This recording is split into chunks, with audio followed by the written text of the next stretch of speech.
So for my homily today, I wanted to talk a bit about, well, basically some of the stuff that happens before we get to where the gospel and the lesson are talking about. Because they're talking about,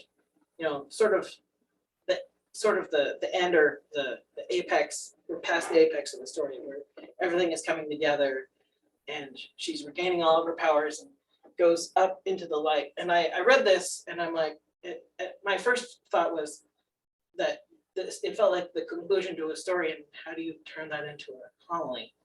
And then I thought about it some more, and I thought about it some more. And then I realized that if this had happened to me, that the way I would have handled it would have been completely different, and it would not have been good. I'll explain. Basically, if I had fallen into darkness, whether I tripped over myself and literally fell in, or I got confused or deceived, or in this world, there's many ways to do this, and because of us being mortal, it happens more than once generally, but in different ways usually.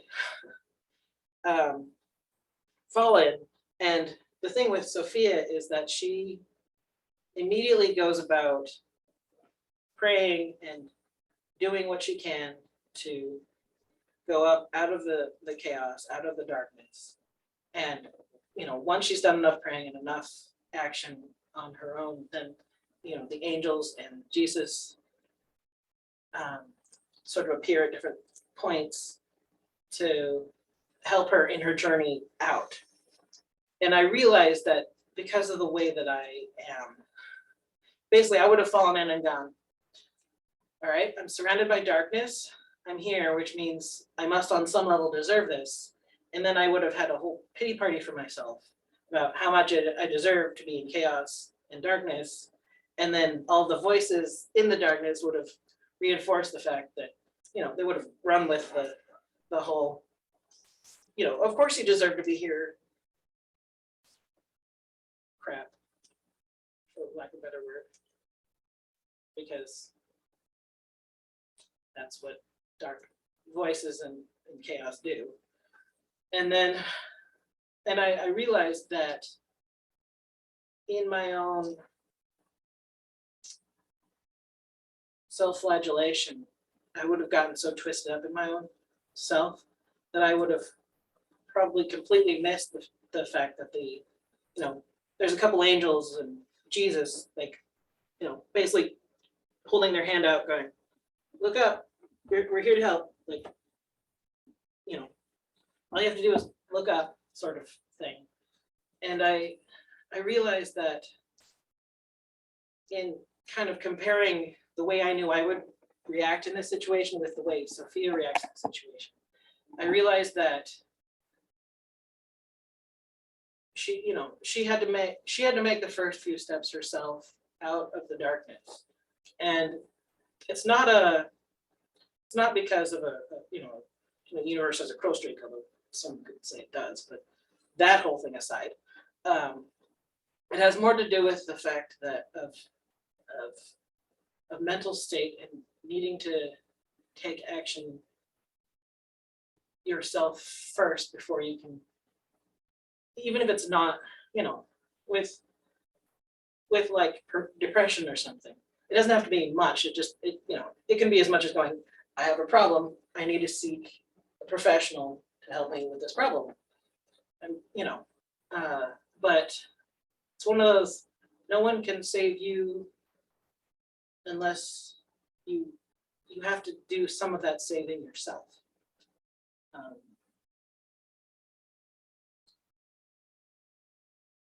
Yeah. And I realize that sometimes when I get in this self-deprecation mode of, I deserve to be in this whatever horrible state I'm in, sometimes I get so wrapped up in that I miss ways out of the darkness that would be more obvious to me were I in a mindset closer to what Sophia was, where um, she was taking the action she could, and she was asking for help, both, which is why when the angels appeared, she knew, like she recognized them as help, whereas I get so caught up in my own thoughts, and this might look like something else for others of you, but I get so caught up in my own head and thoughts and stuff that sometimes help either doesn't look like help or I don't notice it, or yeah. So, and I also want to point out this out as also a, if you're like Sophia and you're making the first steps out of whatever your darkness looks like, and help hasn't shown up yet, help wasn't instantly available when Sophia asked for it either. It took a minute. And I would imagine being in that kind of darkness with those kinds of things going on, the time between when she fell and when, she received the different help at different levels and all of that, it probably felt like an eternity, especially the part where, I mean, I don't know if she did or not, but I would have felt alone for sure in that sort of situation. Even, having the faith that help would be there. I mean, there is, in some ways, there isn't a certainty of it, but there is at the same time, because, I mean, this story, it's a metaphor both for internal realities and external realities, because you can look at it as, I'm in this dark place in my life, and I have to do these things in order to help myself.